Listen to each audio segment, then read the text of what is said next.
বাড়ি ছিলাম না, আমার বোনের বাসায় আমার বোনের মেয়ের বিয়ে খেতে গেছিলাম।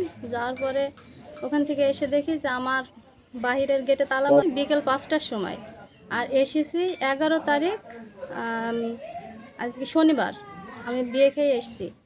আসার পরে দেখছি আমার বাহিরের গেটে তালা মারা আছে, কিন্তু ঘরের ভিতরে 2টা তালা খোলা, মানে খোলা মানে ভাঙা, একবারে ভাঙা। আর ঘরের ভিতরে পর্যাপ্ত পরিমাণে একদম মানে এলোমেলো অগোছালো অবস্থা, কিন্তু আমি ঘর বাড়ি গুছিয়ে সুন্দর পরিষ্কার পরিচ্ছন্নতা করে রেখে গেছি, কিন্তু ওইভাবে নাই। আর আমার ঘরে 20,000 টাকা ছিল, আমার এই মাসে একটা লোন আছে ওটা পরিশোধ করার জন্য, ওই টাকাটা নাই। আবার মনে করেন আমার দামি দামি 3 পিস ছিল, ওগুলো নাই। বিদেশি কম্বল, লাইট, আরও কিছু জিনিসপত্র ছিল, ওগুলো নাই।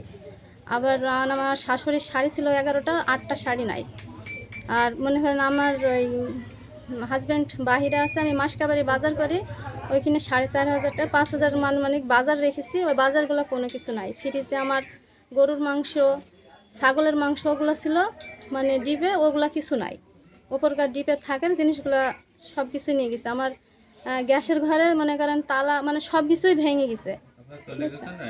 আনুমানিক চুরি ক্ষতিগ্রস্ত ভালোই হয়েছে। আর মনে করেন এখন তো আমি তো জিনিস আমার প্রয়োজন হয়েছে না, প্রয়োজন করতে করতে আমি বুঝবো যে আমার আরও কি কোনো কিছু চুরি হয়েছে কি না, এখন তো আমি বুঝতে পারছি না। পরে ওটা প্রয়োজনের পরে আমি বুঝবো যে আরও কত কিছু চুরি হয়েছে, এখন তো আমি জানতে পারছি না। বাড়ি এসে এটা দেখি আমার ভাই এসআই, আমি আমার ভাইকে ফোন দিছি। আমার ভাই ফোন দেওয়ার পরে থানাতে ফোন দিছে, ওসি স্যারের সাথে কথা হয়েছে, আমারও কথা হয়েছে। পরে দারোগার সাথে কথা বলেছে, বলার পরে এখানে এসছে।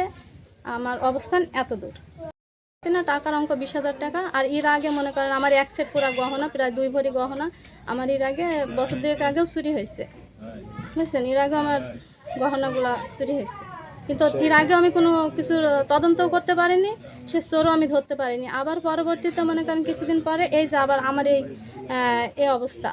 কিন্তু আমার মনে করেন ঘর বাড়ির অবস্থা, আমার আর্থিক সমস্যা, আমার স্বামীকে ধার দেনা করে আমি বাইরে পাঠিয়েছি, আমি এখনও সংসারটা গুছিয়ে উঠতে পারিনি। মনে করেন যে আমার দিনাটা কেবল কিছু পর্যায়ে আমি পরিশোধ করে উঠছি, কিন্তু এখন আমি আমার সংসার গুছিয়ে মেনটেন করে উঠতে পারিনি। আমার দুটো বাচ্চা মাদ্রাসায় পড়ে।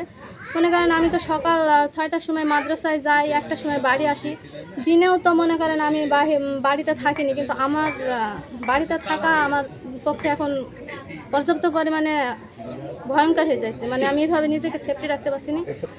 10 বছর ধরে মনে করেন 4 বার স্ট্রোকের রোগী, আমার শাশুড়ি প্রতিবন্ধী মতন হয়ে গেছে, আমি একলা থাকি। মনে করেন আমার শাশুড়ি না থাকলে আমি একলা।